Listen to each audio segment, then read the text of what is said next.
8 December Moulvibazar হানাদার মুক্ত দিবস। 1971 সালের এই দিনেই মৌলভীবাজার পুরোপুরি হানাদার মুক্ত হয়। এদিন তৎকালীন মহকুমা হাকিমের কার্যালয় বর্তমান জসকোট ভবনে মুক্তিযোদ্ধা ও স্থানীয় জনসাধারণকে নিয়ে আনুষ্ঠানিকভাবে স্বাধীন বাংলাদেশের পতাকা উত্তোলন করা হয়। স্থানীয় সূত্রে জানা গেছে 4 নং সেক্টরের অধীনে সেক্টর কমান্ডার পাকিস্তান সেনাবাহিনীর চৌকুশ মেজর সিআর দত্তের নেতৃত্বে মৌলভীবাজারে মহান স্বাধীনতা যুদ্ধে অংশ নিয়েছিলেন বীর মুক্তিযোদ্ধারা।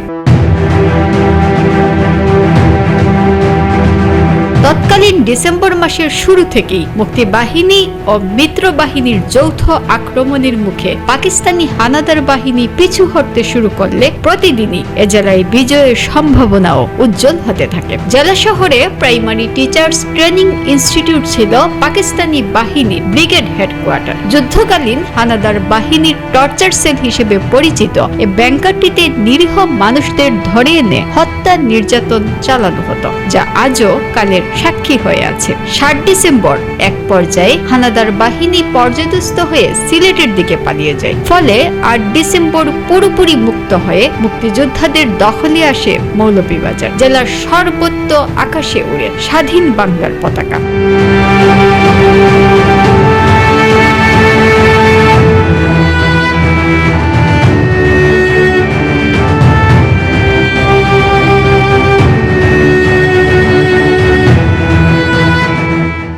স্বাধীনতার এত বছর পরেও কালের সাক্ষী এ জেলার একমাত্র ব্যাংকার বধ্যভূমি ও তালিকাভুক্ত গণকবরের স্থানগুলো এখনো রয়ে গেছে অরক্ষিত। হানাদার মুক্ত দিবসে এ জেলার এসব স্থানগুলো সংস্কার ও সংরক্ষণের দাবি জানিয়েছেন এখানকার মুক্তিযোদ্ধা ও স্থানীয় বাসিন্দারা।